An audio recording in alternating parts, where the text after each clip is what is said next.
Ready? James Coffin interview, take 1. He's got a pushcart prize for short fiction. Just this year, he was nominated for a National Book Award and a Bram Stoker Award. 40,000 copies of his debut novel sold in under 3 months, and he hasn't even hit his 30th birthday. Please welcome up-and-coming horror author, James Coffin. Very nice to meet you, Mr. Coffin. Oh, thank you. Thank you very much. You can just call me James, though. Just James. Now, thriller books are nothing new. Poe, Lovecraft, Shelley, and more recently, authors like Stephen King have been scaring audiences with their work. But critics are calling your style of writing something completely new and interesting. How would you react to that? Well, that's very kind. But honestly, I've taught the craft of so many authors, and it's interesting because no one is completely the same.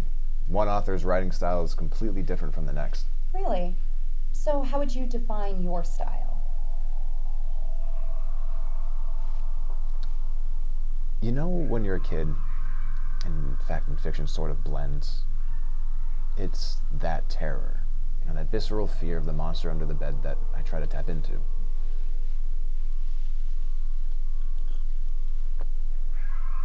In that dark place, you become hypersensitized, so even the littlest of things can become scary.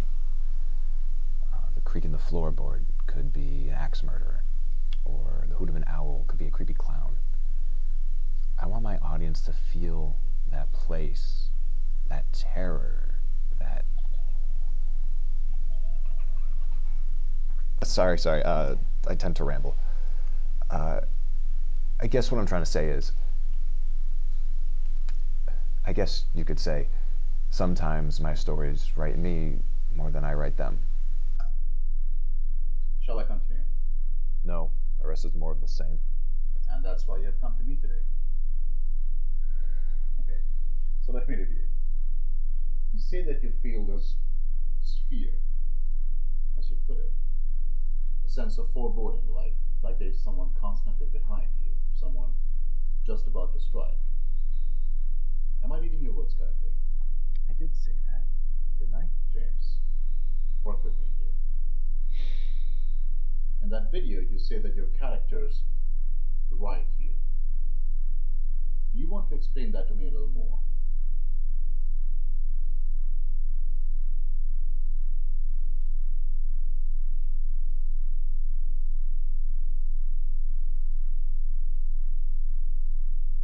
You brought these sketches, but you refuse to look at them.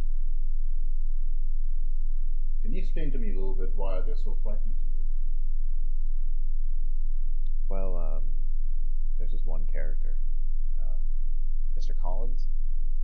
He's the hero of the story, actually. He's the detective put on the case. You're afraid of the hero?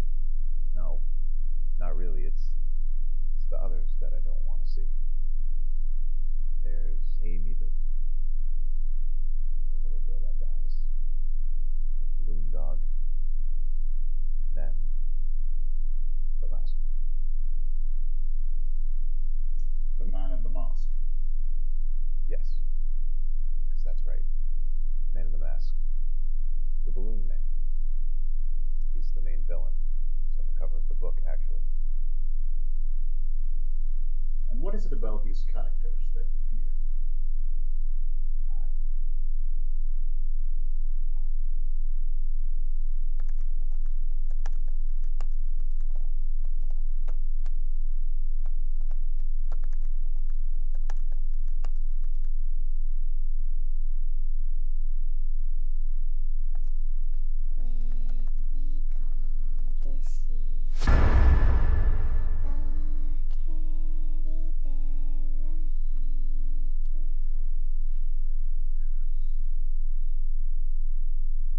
And ever since, they kept coming into my head. I couldn't sleep. I couldn't eat. It had to be done. What did? The book. Erasmus, the book. Can't you see? Everything. Every word I wrote, every character I made, it's all in here. Sometimes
finish up this interview, I was wondering if you might be able to read us a sample of the prologue? Oh, yeah, sure. It was a bright morning in late June when the whole town knew. Amy Reynolds was dead. Slashed beyond recognition and dumped in a ditch with her teddy bear. There was no hint as to who had killed the toddler. Little did they know she was not the killer's first, nor would she be the last.